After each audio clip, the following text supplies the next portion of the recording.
necrosis gaseosa. ¿Mm? Necrosis enzimática de la grasa también hemos hecho, ¿no? Sí, sí. Y esto es lo que no hemos hecho. La famosa necrosis fibrinoide. ¿Mm? La necrosis fibrinoide se presenta generalmente en aquellas enfermedades, en algunas enfermedades inmunológicas, como por ejemplo tenemos la artritis reumatoidea, en el rechazo de órganos trasplantados. ¿Mm? Entonces, en este tipo de enfermedades se presentan las famosas vasculitis con necrosis fibrinoide a nivel de las paredes. Acá tenemos una arteriola, se afecta la microcirculación. ¿Ah?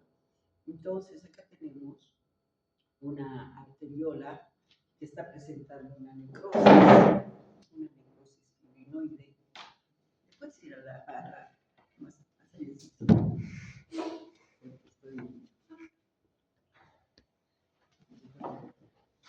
Ya, ahí está bien.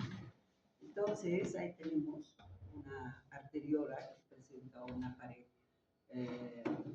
muy engrosada, intensamente osinófila, porque hay precipitación de un material, de una proteína que es la fibrina. Esto ocurre porque el fibrinógeno abandona los vasos sanguíneos y se deposita en la pared de los vasos sanguíneos y se convierten en fibrina. Entonces, este depósito de fibrina hace de que se engruese la pared de los vasos sanguíneos y este depósito es finamente fibrilar. Son finamente fibrilares la fibrina, ¿sí? Esa proteína fibrina es finamente fibrilar, que vamos a ver en un esquema cómo son el depósito de fibrina en la pared de los vasos sanguíneos. Y por supuesto que está también acompañada de una reacción inflamatoria, por eso se dice vasculitis fibrinoide. ¿Sí? Ahí está, tenemos, la zona afectada, una sustancia eosinófila de espectro fibrilar en los filamentos que posee las características tintoriales de fibrina, sustancia fibrinoide. Se observan ciertas reacciones de hipersensibilidad. Ahí tenemos la vasculitis con necrosis fibrinoidea, eso se llama esto porque hay una reacción inflamatoria, es una vasculitis con necrosis fibrinoidea. También la periarteritis nodosa se puede ver en el rechazo de trasplantes, en el rechazo de trasplantes, estos vasos sanguíneos o pueden llegar hasta obstruir la luz de los vasos sanguíneos y el tejido trasplantada se va a ver desprovista de la circulación sanguínea y va a entrar en necrosis isquémica y de esa manera va a ser rechazada el tejido trasplantado. ¿Sí? En algunas enfermedades autoinmunitarias también se ven, especialmente tenemos como ejemplo la artritis reumatoidea, un nódulo reumatoideo que vamos a ver más después. ¿Sí? Entonces es una vasculitis, ¿sí? Con necrosis fibrinoide. Ahí está, este es un esquema de cómo vemos la vasculitis con necrosis fibrinoide, cómo se deposita la fibrina. ¿No? Son filamentosos eosinófilos, ¿no? La fibrina, ese es el depósito de fibrina en la pared de los vasos sanguíneos. Este es un nódulo reumatoideo, todo esto es un nódulo reumatoideo, ¿no es cierto? Típico de la artritis reumatoidea. Entonces, en este nódulo reumatoideo tenemos la parte central del nódulo, que es el tejido necrótico, la necrosis fibrinoide. Si ustedes ven, se parece mucho a la necrosis gaseosa, que es un área eosinófila, miren, es un área eosinófila amorfa, de aspecto agrietado, pero este es fibrilar. Y la necrosis gaseosa es finamente granular. Miren, esta es la necrosis gaseosa. Esta necrosis gaseosa también es un área eosinófilo amorfo finamente granular por la degradación enzimática ¿no es cierto?, del tejido conjuntival, de las células, todo eso, ¿no es cierto? Es finamente granular, de aspecto agrietado. En cambio, la necrosis fibrinoide es finamente fibrilar.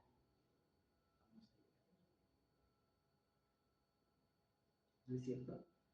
De aspecto agrietado o sinófilo, y ustedes dirán, ¿dónde están los filamentos de fibrina? Ya son pequeñas elongaciones, ¿no es cierto?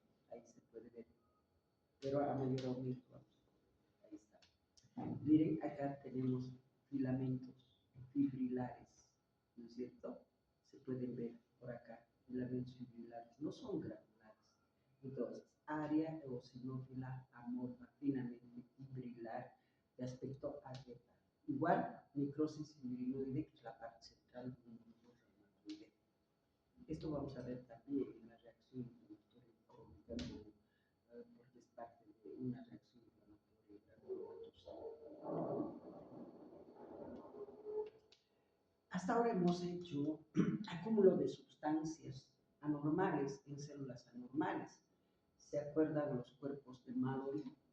Estos cuerpos de Mallory eran en la hepatitis alcohólica, donde les decía que el alcohol era una sustancia tóxica para el hepatocito que rompía, fragmentaba el citoesqueleto de los hepatocitos, y el citoesqueleto son proteínas. Entonces había fragmentación de proteínas y ese citoesqueleto se acumulaba en un foquito, y en ese foquito se tenía de un color, un foco dentro del citoplasma de los hepatocitos, y se tenía de un color intensamente eosinófilo y se llamaba cuerpo de Mallory. ¿Sí? ¿Y qué decíamos? Estos son acúmulos de sustancias normales, de proteínas, perdón, de proteínas anormales en células anormales, porque eran proteínas fragmentadas. ¿Sí? Ahora vamos a ver los cuerpos de Russell. ¿Qué son los cuerpos de Russell? Es un ejemplo de acúmulo de proteínas normales, que son las inmunoglobulinas, en células normales, que son las productoras de inmunoglobulinas, los plasmocitos. ¿Sí? Entonces es cuerpo de Russell. ¿Dónde está ese cuerpo de Russell? Ustedes ven esta célula. Este es un plasmocito. Este plasmocito se caracteriza porque tiene un núcleo excéntrico y un citoplasma. Y tenemos una vacuola eosinófila perinuclear. Acá está acumulada las inmunoglobulinas, que son proteínas normales, y el plasmocito es célula normal. Entonces, un ejemplo de acúmulo de proteínas normales dentro de células normales, los cuerpos de Russell, acúmulo de proteínas. ¿Sí? Este es el cuerpo de Russell. Estos cuerpos de Russell se encuentran en los plasmocitos durante el infiltrado inflamatorio crónico. Saben muy bien que la inflamación crónica son puras células mononucleares, empezando en el macrófago, el leucocital, linfocitos T, linfocitos B y plasmocitos. Los linfocitos B maduran hasta convertirse en plasmocitos, y los plasmocitos participan en la reacción inflamatoria a través de sus inmunoglobulinas. ¿Sí? Hay las inmunoglobulinas, por ejemplo, que actúan como oxalizantes. ¿Sí? Entonces, por eso es importante la presencia de estas células de inflamación.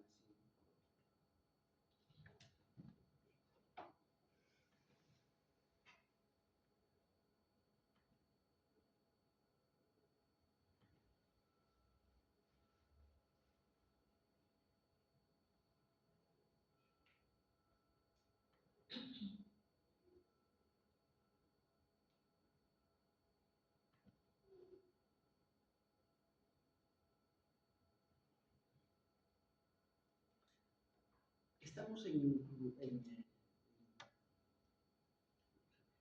hemos terminado con eso, lo que es necrosis, ¿sí? Y hemos hecho algo de inclusiones, ¿no es cierto? Inclusiones intracitoplasmáticos de proteínas anormales y proteínas normales, acabamos de decir. Entonces, como hemos terminado ya todos los temas de necrosis, con sus diferentes ejemplos, ahora vamos a entrar a otro tipo de muerte celular, que es la apoptosis, que es otra forma de muerte celular. Entonces, la apoptosis es una muerte celular programada genéticamente. Todas las células del organismo tienen sus genes para la apoptosis. Entonces las células cumplen su función, estimulan sus genes de apoptosis, entran en apoptosis y son eliminadas. Muerte celular programada genéticamente normales. Todas las células envejecidas son eliminadas por apoptosis. O todas aquellas células que han terminado su función, como por ejemplo tenemos los linfocitos B, los linfocitos T, una vez de que cumplen su función, estas células estimulan sus genes para entrar a la apoptosis y ser liberados. Por ejemplo, los neutrófilos. Los neutrófilos, una vez que cumplen su función, viven 2 horas o 2 días y después tienen que estimular sus genes para la muerte celular programada y entran en apoptosis y son eliminadas. ¿Sí? Los macrófagos, a través de la fagocitosis de los macrófagos, se eliminan estas células que han cumplido función, que han envejecido, ¿no es cierto? Y también como una forma del mecanismo de la atrofia de los tejidos, en las atrofias fisiológicas, en las atrofias patológicas, hemos visto que se pierden también células, ¿no es cierto? Entonces, en todos esos casos se produce la apoptosis, tanto fisiológica como patológica. Hay que ver que la apoptosis siempre es fisiológico y patológico, la necrosis es solamente patológico, ¿sí? ¿Cómo se eliminan estos? A través de los macrófagos, por fagocitosis, no hay reacción inflamatoria. Ahí está la remoción de los neutrófilos, una vez que cumple el mecanismo. Ahora tenemos, miren, la muerte celular de algunas enfermedades virales, como en la hepatitis viral, donde las células en apoptosis se dominan. Hemos hecho, ¿no es cierto?, los cuerpos de Consilman. Esos cuerpos de Consilman vamos a hacer en infecciones virales, también va a haber en una hepatitis viral hay células en apoptosis y esas células en apoptosis se llaman cuerpos de Consilman. ¿Sí? Vamos a ver eso. Los cuerpos apoptóticos tienen un aspecto globular eosinófilo con tinciones de eosinofilina. Ahora, ¿cómo está el núcleo? El núcleo, la cromatina se condensa. Generalmente la apoptosis se caracteriza porque hay una contracción de la célula, diferente a la necrosis, que hay acompaña un edema. En la apoptosis hay contracción de la célula. Y todos los organismos citoplasmáticos están contraídos, pero con las membranas, tanto celulares y las membranas de los organismos intracitoplasmáticos íntegros. Porque no se olvide que la caspasa es una proteasa tipo cisteína que ataca a las proteínas del citoesqueleto, no ataca a las proteínas de las membranas. Por eso es que los organismos intracitoplasmáticos membranosos se hayan contraídos con membranas íntegras. ¿Sí? Cuando se está formando el cuerpo apoptótico, que si esta, por ejemplo, es una célula que está entrando en apoptosis, va a haber degradación de su citoesqueleto, ¿no es cierto?, por las caspasas tipo cisteína que atacan a las proteínas del citoplasma. Y eso permite de que se hagan evaginaciones de la membrana de esa célula que está entrando en apoptosis. Y eso, cuando se desprende, se convierte en cuerpo apoptótico. Y cuando está realizando la evaginación, la membrana va a arrastrar los contenidos del citoplasma. Y en ese contenido del cuerpo apoptótico vamos a encontrar organismos intracitoplasmáticos contraídos, pequeñitos, pero con membranas celulares íntegras, con o sin fragmento nuclear. Porque ocurre de que los cuerpos, las células que entran en apoptosis, fragmentan sus núcleos en fragmentos grandes, se llaman fragmentos nucleosomales. Pueden ser 2 fragmentos, 3 fragmentos. Y muchos cuerpos apoptóticos no tienen fragmentos nucleares. Entonces, no hay necesidad de buscar un cuerpo apoptótico con núcleo. Puede o no puede existir núcleo. ¿Sí?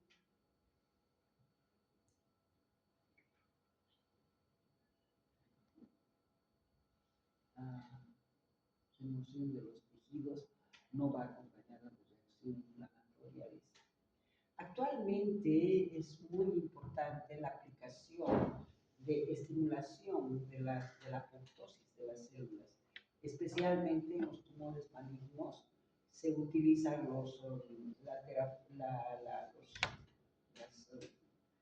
medicamentos anticancerógenos, el tratamiento de quimioterapia, ¿no es cierto? ¿Qué pasa con estas sustancias quimioterápicas, durante estas sustancias anticancerígenas, se me ha trabado la lengua, anticancerígenas, ¿no es cierto? Estos medicamentos anticancerígenos, ¿qué hacen? Lo que hacen en la terapéutica contra el cáncer es que las sustancias que utilizan para combatir el cáncer van a estimular a que las células tumorales entren a la apoptosis, estimulan a la apoptosis, porque no se olviden que las células tumorales malignas escapan al control del crecimiento, al control de la división celular y escapan a la apoptosis, son inmortales. Por eso es que los tumores malignos crecen muy rápido. ¿Qué hacen? ¿Qué hacen pues las sustancias que utilizan en la quimioterapia, los medicamentos que utilizan en la quimioterapia? Lo que hacen es estimular a que las células tumorales entren a la apoptosis, empujan a que esas células entren a la apoptosis, entonces van a morir por apoptosis y van a ser eliminadas por fagocitosis. Por eso es que los tumores malignos disminuyen de tamaño. Cuando están con quimioterapia de estos pacientes, les hacen estudios cada 3 meses, cada 4 meses por imagenología para ver el tamaño del tumor maligno.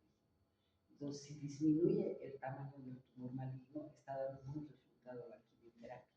¿Por qué? Porque las células malignas están entrando a la apoptosis y están siendo eliminadas. ¿Sí? Esa es la forma como actúa la quimioterapia en los tumores malignos. Acá tenemos la imagen histopatológica, ¿no es cierto? En una hepatitis viral.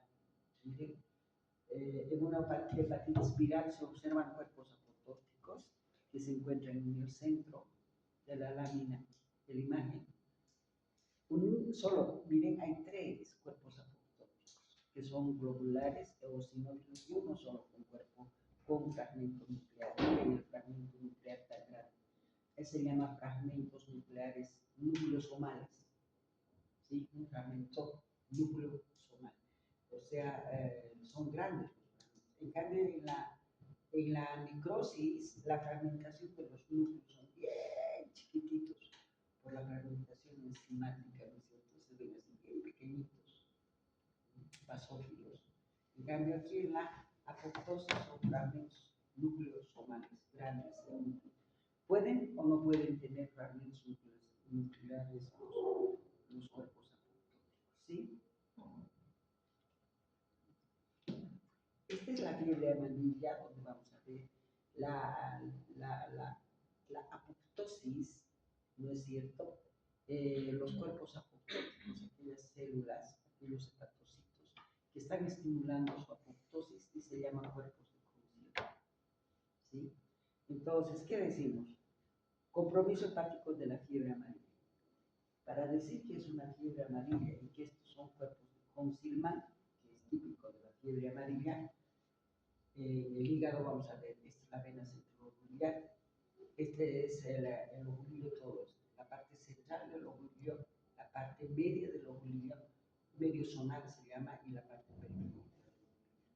En la fiebre amarilla vamos a tener la estimulación de los hepatocitos que forman sus cuerpos apoptóticos que se llaman cuerpos de Kuhn-Silman.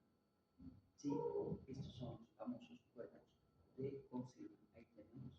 Ahí tenemos. Solamente se presentan estos cuerpos de Kuhn-Silman en la parte media del ovulio. ¿Sí? Y el diagnóstico es fiebre amarilla. ¿Sí? A la izquierda se observa una vena centronuclear, dice en la región medio zonal derecha, que es todo esto, numerosos hepatocitos necróticos, ¿no es cierto? Hay hepatocitos necróticos que son los cuerpos de Consilman, una forma de apoptosis de las células, formas globulares eosinófilas, necrosis medio zonal. ¿Sí?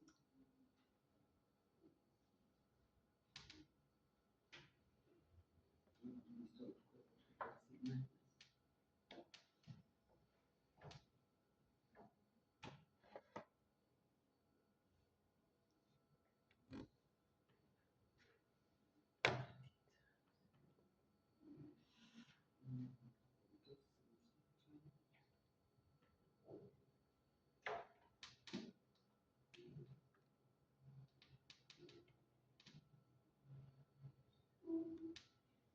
Hasta ahora hemos dicho todo lo que es alteraciones intracelulares. Intracelulares, hemos visto también una inclusión intranuclear, ¿no es cierto? Hemos hecho 9 minutos, no hemos hecho nada. Inclusión intranuclear.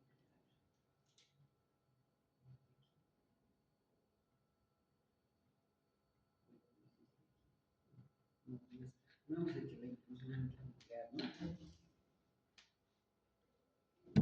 Fiebre amarilla, el poco de ave.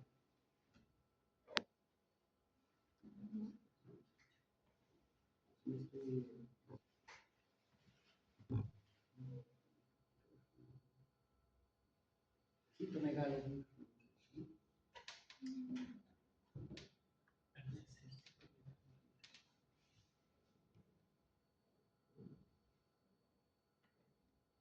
Hasta ahora hemos hecho alteraciones intracitoplasmáticas, ¿no es cierto? Vamos a hacer una inclusión eosinófila intranuclear.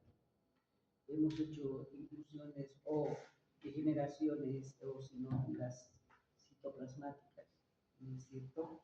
Los cuerpos de Consilman, los cuerpos de Mao, los cuerpos de Rusia.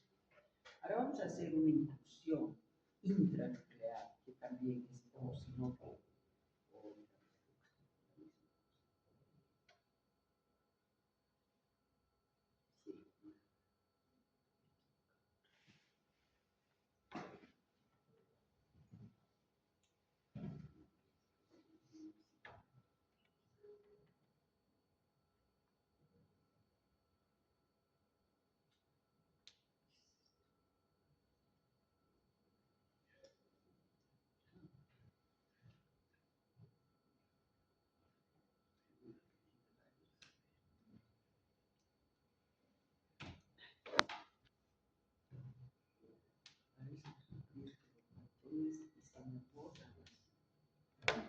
Las láminas.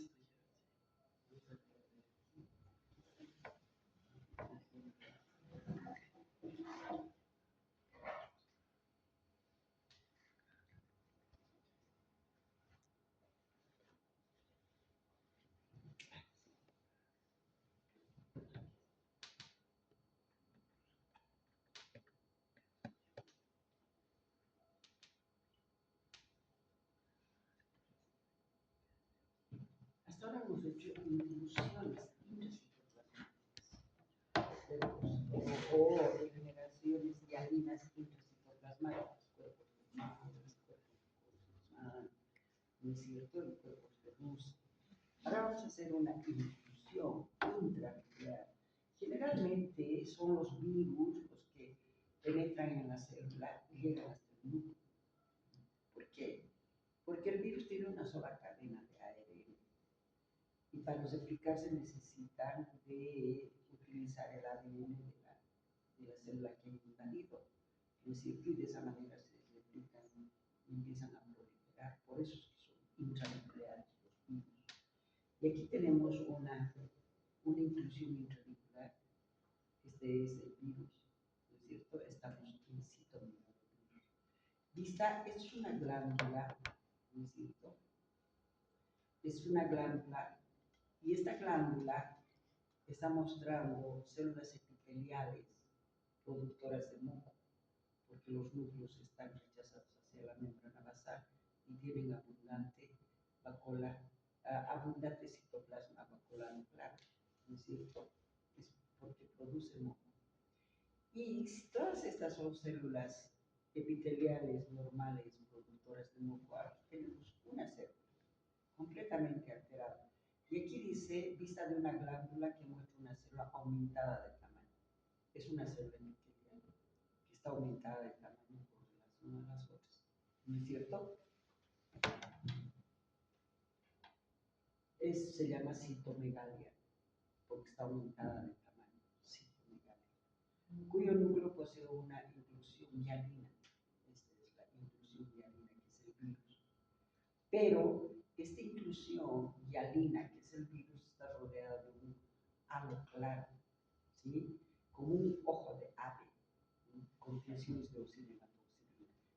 Este ojo de ave es típico del citomegalovir. Si ustedes cuando vean, yo les digo, hagan una descripción de esta glándula. Ustedes dicen una glándula con una célula epitelial aumentada de volumen y una inclusión eosinófila intranuclear rodeada por un halo claro. Punto. Diagnóstico, citomegalovir. ¿Sí? Así de sencillo. Bien, entonces hemos hecho todo lo que es, hemos hecho todo lo que es inclusiones intracitoplasmáticas, intranucleares, hemos hecho apoptosis, necrosis, y solamente hemos hablado todo lo que es de células, ¿no es cierto? De las células, etcétera, etcétera. Pero las células, tanto parenquimatosas, mesenquimatosas, siempre descansan en un tejido de sostén, ¿no es cierto? Que se llama el estroma, tejido de sostén. Ese tejido de sostén es tejido fibroconectivo vascularizado, que puede ser compacto. Si yo digo tejido de sostén, es un tejido fibroconectivo vascularizado. Este tejido de sostén, ustedes saben que está formada por dos componentes importantes. Uno que son los componentes formes, formada por fibras colágenas, por fibras articulares, por fibras elásticas, todo aquello que tiene forma. Eso es lo que forma el tejido de sostén de cualquier órgano. Este tejido de sostén sostiene a las células parenquimatosas, células mesenquimatosas, vasos sanguíneos, todo eso. Pero no solamente hay fibras colágenas, fibras elásticas, fibras articulares, también hay aquella sustancia amorfa, como un moco, que va a ir rellenando los espacios que deja esta sustancia forma, ¿no es cierto? Los famosos mucopolisacáridos, las mucoproteínas. Esos dos componentes tiene siempre el tejido de sostén.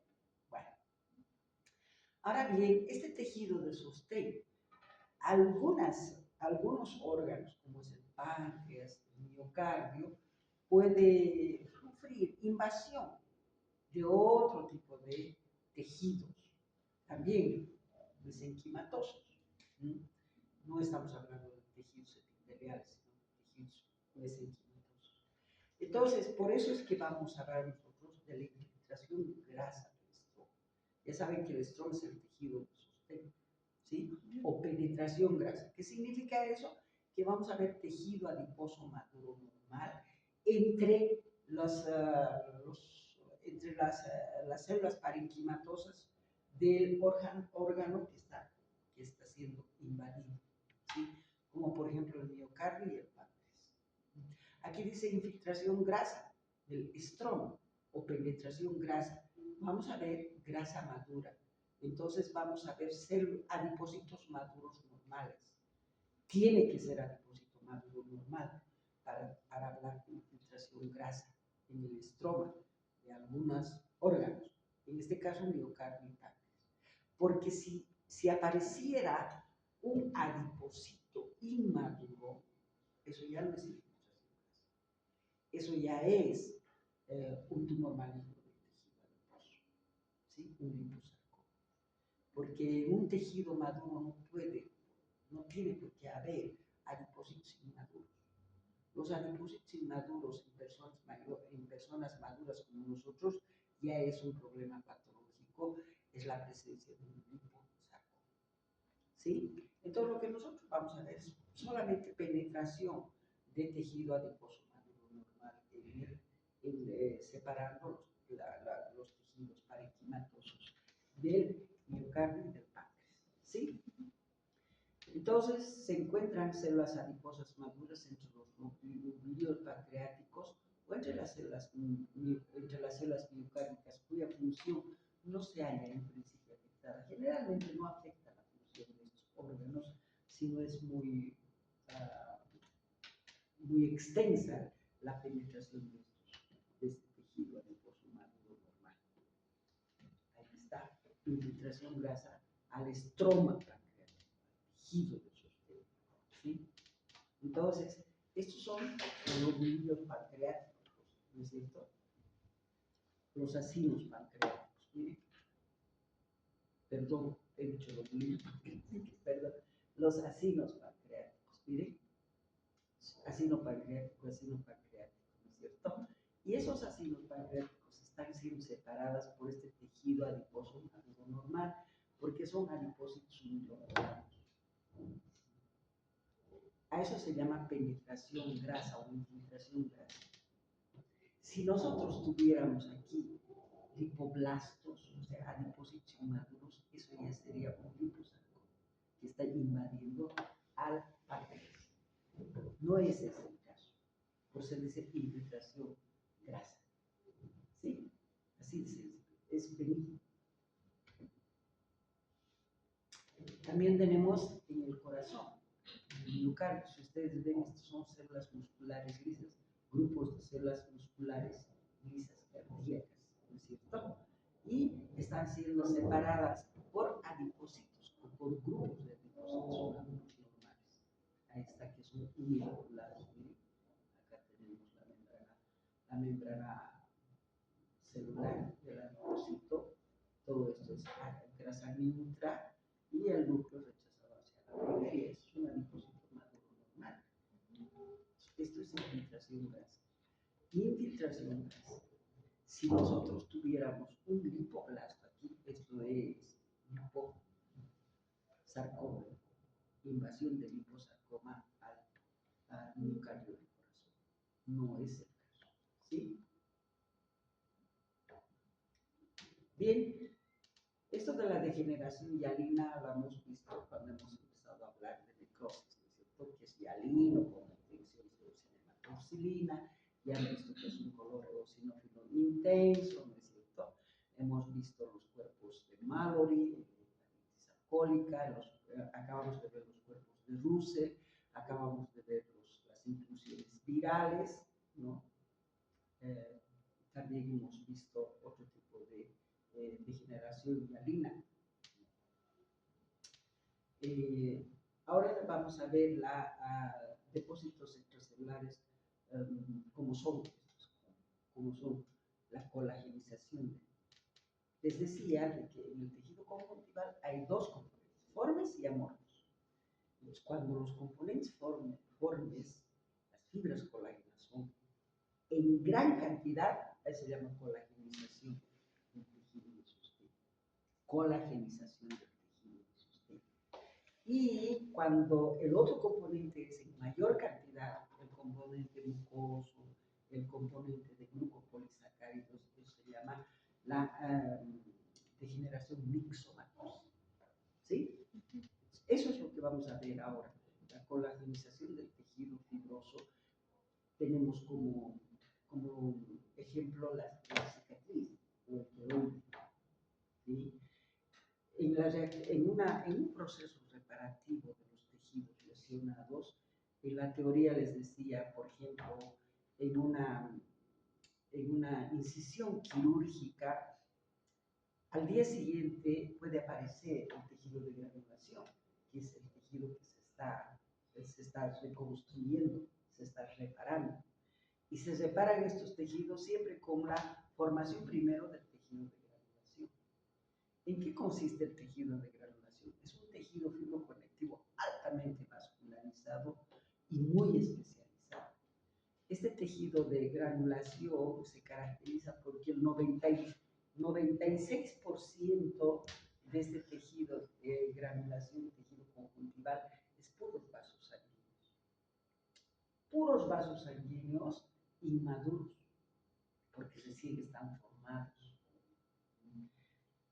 Y poco a poco, este tejido de granulación, que son puros vasos sanguíneos, en el primer día, por ejemplo, no hay fibras colágenas, puros vasos sanguíneos van a empezar a aparecer. En el segundo día, tercer día, recién empiezan a aparecer las fibras colágenas y los vasos sanguíneos empiezan a involucionar. ¿Por qué? Porque las fibras colágenas van a empezar a apretar a los vasos sanguíneos, las van a meter en necrosis isquémica y al final, después de 2 meses, 3 meses, se va a formar. Al final del primer mes se forma ya la cicatriz. ¿Qué es la cicatriz? Se ha sustituido al tejido de granulación por tejido altamente colagenizado. Puras fibras colágenas. La cicatriz es puras fibras colágenas sin nada de vasos sanguíneos. Por eso no tiene coloración, la cicatriz es completamente blanquecina. ¿A qué se llama coloide? Ya es una degeneración anormal, una mucha colagenización, ¿no es cierto? Es una cicatriz exuberante, el queloide, quiere decir que hay mucho tejido, mucho colágeno en ese foco, ¿sí? Entonces, esos son depósitos extracelulares del colágeno de los tejidos. Otro ejemplo del tejido fibroso exuberante son los corporal albicanes o corpos blancos del ovario. ¿De qué resulta esto? Son cicatrices también, ¿no es cierto? El corporal albicanes es la cicatriz del folículo de Degraf que revienta, ¿no es cierto?, para que el óvulo maduro pueda abandonar el folículo de Degraf. Entonces, hay mucha hemorragia y ese folículo de Degraf va a tener que fibrosarse, ¿no? Va a tener que cicatrizar. Y esa cicatriz se llama cuerpo blanco o corporal albicanes, ¿no es cierto? Ustedes saben eso. Bien. O puede ser también que haya un engrosamiento de la membrana basal, de los vasos sanguíneos, de la microcirculación, de las arteriolas, por ejemplo. Esto se ve, este engrosamiento de la membrana basal, que se ve muy hialino, se ve generalmente en la diabetes y en la hipertensión arterial. En esta hipertensión arterial, por ejemplo, las membranas basales son muy engrosadas, hialinizadas, al extremo de que pueden obstruir la luz de los vasos sanguíneos. En los diabéticos igual. Eso también se llama hialinización. ¿Por qué estamos hablando de las membranas basales? Las membranas basales son colágeno tipo 4. ¿Sí? Entonces, esa es la que va aumentando en cantidad hasta obstruir la luz de los vasos sanguíneos. Y hay también depósitos de sustancias amiloidea que también tienen un aspecto hialino. Esto hemos hecho cuerpos de Russell. Esto hemos hecho. Y aquí está. La degeneración hialina extracelular. Hemos hecho degeneraciones hialinas intracelulares hasta ahora, ¿no es cierto? Ahora hacemos degeneraciones hialinas extracelulares, que son los engrosamientos de las paredes vasculares de la microcirculación. Ahí está. Arteriolas ováricas que se hayan engrosadas, sería esto como un corpo albicans también, pero no, son las famosas arteriolas de los ovarios que se hayan engrosadas por el depósito de fibrina y fibrinógeno y el engrosamiento de la membrana basal, que le dan un aspecto homogéneo y alivio. ¿No es cierto? Paredes muy engrosadas, con luces muy atróficas, se están obstruyendo las luces, ¿no es cierto? Entonces, este es una pared hialina homogénea con coloración de la degeneración hialina extracelular en la pared de los vasos, en este caso de las arterias de los ovarios. Y esta es la degeneración hialina extracelular en la nefropatía diabética. Miren, hay destrucción, obstrucción de los vasos sanguíneos de pequeña calibre. ¿Por qué? Por el engrosamiento de la membrana basal, que es colágeno tipo 4. se hialiniza. Entonces se va a engrosar tanto hasta obstruir la luz de los vasos sanguíneos. Entonces esos pacientes tienen mala circulación sanguínea. Por eso es que hay las famosas úlceras diabéticas en los miembros inferiores, ¿no es cierto? Porque la pared de los vasos sanguíneos se ha engrosado tanto, la membrana basal, que disminuye la luz de los vasos sanguíneos. ¿Por qué entran en insuficiencia renal los diabéticos? Porque se esclerosan sus glómerulos renales. Aquí tenemos, miren, hay nódulos escleróticos. Aquí está. No se olviden que los glómerulos son puros capilares. Entonces, se va a ir engrosando la membrana basal de los capilares hasta obstruirse la luz de los capilares y vamos a ver nódulos escleróticos o todo el glomérulo se va a esclerosar. Ese glomérulo ya no funciona y ese paciente debe estar en insuficiencia renal. Vamos a hacer la degeneración mucoide, que es el otro componente del tejido conjuntival. Hemos dicho que el tejido conjuntival tiene dos componentes. Componente forme, que hemos visto, la mayor cantidad de fibras colágenas que estamos viendo, el engrosamiento de la membrana basal, que es colágena tipo 4, ¿no es cierto? Y vamos a ver ahora la degeneración de otro componente del tejido de sostén, que es el tejido mixomatoso o el tejido mucoide, ¿no es cierto? Entonces, ese también puede degenerarse. Consiste en la acumulación de mucina o moco en las células o en los tejidos. Cuando se acumula el moco en las células, esas células se llaman células en anillo de sello. ¿Por qué? Porque esas células van a acumular moco en todo su citoplasma y va a rechazar al núcleo hacia la periferia. Todas las células productoras de moco siempre tienen los núcleos rechazados a la membrana basal, ¿no es cierto? A su membrana celular. Entonces, esas son las células en anillo de sello. Y vamos a tener también acúmulo de tejido mucoide en el tejido de sostén. A ese tipo de tejido que tiene más moco que fibras colágenas se llama tejido mixomatoso. ¿Se acuerdan cuando les decía hay tres tipos de tejidos de sostén? El compacto, el reticular y el mixomatoso. El compacto era más fibras colágenas, les decía, ¿no es cierto? Un 95% de fibras colágenas, eso es degeneración hialina. Y en el otro extremo estaba la mayor cantidad de moco y escasas fibras colágenas, esa es degeneración mixoide o mixomatosa. ¿Sí? Eso es lo que vamos a ver ahí. Degeneración mucoide o mixoide o mixomatosa. Consiste en la acumulación de mucina o moco en las células o en los tejidos. Si es en las células, vamos a tener células en anillo de sello. Si es en el tejido, podría hasta cavitarse ese tejido, formar un quiste. En condiciones normales, la mucina es producida por células epiteliales especializadas, especialmente aquellas glándulas que secretan moco, glándulas salivales de tipo mucoide. Esas son células epiteliales altamente especializadas, como son las mucosecretantes. Así como algunas células conjuntivales, también hay células conjuntivales que secretan moco, aquellas que forman, por ejemplo, el órgano, ¿sí? Pero más ya en las personas maduras son las células epiteliales secretoras de moco. Se habla de degeneración mucoide cuando el producto de mucina es excesiva y provoca alteraciones celulares. Algunas neoplasias formadas por células productoras de moco, generalmente los adenocarcinomas mucosecretantes, esas son las neoplasias que forman bastante de sustancia mucoide en su tejido de sostén. ¿Sí? Ahí, en ese adenocarcinoma mucosecretante, vamos a encontrar las células en anillo de sello. ¿Qué son las células en anillo de sello? Son células productoras de abundante moco que se depositan en el citoplasma y que el núcleo lo rechaza hacia su membrana celular. Esa es la célula en anillo de sello.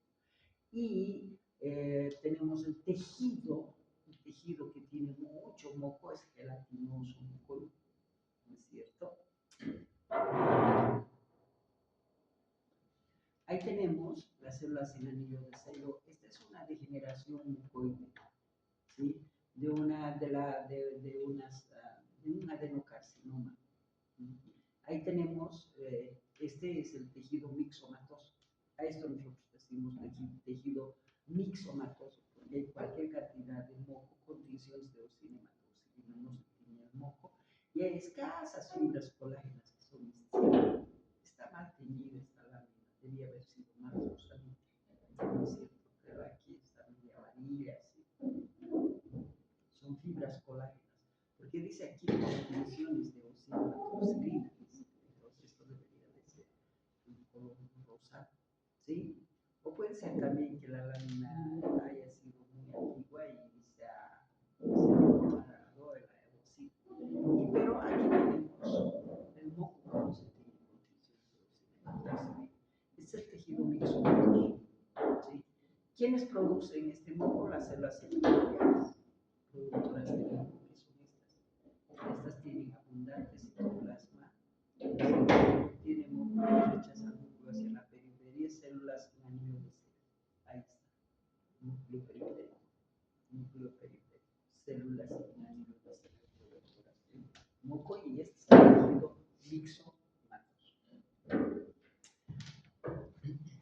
Esta es con tinción de paz. El moco o la mucina, cuando se tiñe con paz, se tiñe de un color rojo. Acá nos está mostrando grupos de células, grupos de glándulas, acinos glandulares. Eso se llama un acino glandular, ¿no? Cuando son 3, 4 células epiteliales juntitas, son acinos. Aquí tenemos núcleo, este es un acino glandular. Se supone que la membrana basal está separando a la célula epitelial del tejido de sostén. Entonces aquí está la membrana basal y aquí está el núcleo bien rechazado hacia la membrana basal, mediante citoplasma supranuclear que está obstruyendo inclusive la luz. Pasa positivo del moco dentro de la célula. Aquí no hay moco fuera de las células. Es exclusivamente para ver células con núcleos rechazados hacia la membrana basal mediante citoplasma cargado de sustancia mucinosa o mucoide. Vamos a hacer el síndrome de Marfan. ¿Qué es el síndrome de Marfan? En el síndrome de Marfan se observa con frecuencia acúmulo de material mucoide en la túnica media de la arteria. ¿Por qué se deposita como quistes en la túnica media de la aorta? Sí, esa capa muscular la capa muscular de la arteria aorta va a sufrir necrosis de sus células musculares y va a sufrir ruptura de sus fibras elásticas. Entonces, esos dos elementos, esos dos componentes hacen de que se formen cavidades quísticas en la pared de la musculatura de la arteria aorta. Esas cavidades quísticas están llenas de moco o de sangre. ¿Por qué? Porque se destruyen las células musculares de la pared esa y hay ruptura de las células, de las fibras elásticas. Eso hace de que se formen quistes y esos quistes son ocupados por moco y por sangre, ¿sí? Entonces, esa es una dilatación aneurismática que se ve y se llama aneurisma disecante en la pared de la arteria aorta. Degeneración mixomatosa de la túnica media de la arteria aorta o degeneración medionecrosis quística. ¿Por qué se forma este quiste? Porque ha habido necrosis de las células musculares o porque y ha habido también ruptura de las fibras elásticas, ¿sí? Por eso que se forma este quiste y se llama aneurisma disecante de la aorta. Está lleno de sangre o también puede estar lleno de moco. Macroscópicamente tenemos un corte transversal que presenta un quiste en la pared de la aorta que está obstruyendo la luz A eso se llama aneurisma disecante de la aorta. ¿Sí? Y ahí está histopatología de esto. ¿Por qué se forma este quiste? Ahí está. Esta es la muscular, ¿no es cierto? La pared muscular de la aorta. En esta pared de la muscular de la aorta, miren, hay un área que se está formando, una cavidad quística, ¿no es cierto?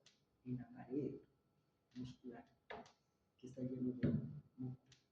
¿Por qué se forma esto? Porque hay necrosis de las células musculares lisas y hay ruptura de las células, de las fibras colágenas, que las vamos a ver a mayor aumento. Esto es corticosteroides, neurocilina, para ver la ruptura de las células, de las fibras colágenas. Se utilizan funciones especiales de Alciandro. Así se escribe, miren. Alciandro. Visión especial para ver las fibras o las fibras elásticas que se ven de un color negruzco. Y como verán, estas fibras elásticas están rotas en pequeños fragmentos de fibras colágenas completamente rotas y hay necrosis de las células musculares. Entonces, esos dos elementos hacen de que se formen espacios que son ocupados por esta sustancia mucosa o por hemorragia. A eso se dice y se forma una cavidad quística, aneurisma disecante de la aorta, en lo que se llama el síndrome de Marfan. ¿Sí? Bien, otra degeneración mixomatosa, o sea, donde se acumula en el tejido una sustancia mucoide, es el famoso ganglión o quiste sinovial. Antes le llamaban quiste sinovial, pero está mal llamado quiste sinovial. Se llama ganglión. Son esos nódulos que aparecen en el dorso de las manos y de los pies, ¿no es cierto? No son nada más que la evaginación de la membrana sinovial entre articulación y articulación, y ahí dentro está lleno de muco. Ahí tenemos, es un quiste sinovial, macroscópicamente es un quiste remitente que se encuentra en los tejidos periarticulares del dorso de la mano y de los pies. Es un foco de degeneración mixoide mucoso del tejido conjuntival. Ahí está. Así se ve el muco macroscópicamente, ¿no es cierto? Bien revestido. Y esta es la histopatología del ganglión. Esta es la cavidad quística llena de muco y con una pared, ¿no es cierto?, del tejido conjuntival. Y ese es el tejido mixomatoso. Miren, así se ve bien clarito con escasas fibras colágenas. Más muco que tejido, que fibras colágenas. Tejido mixomatoso. Esto después se va a volver una cavidad quística. Ahí vamos a tener cavidades quísticas, que es el famoso ganglio. Bien, muchachos, hemos terminado la clase. Pueden retirarse, creo que es hora.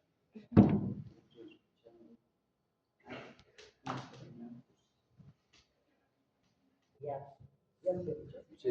Dos fue el feriado que tienen en el lunes, martes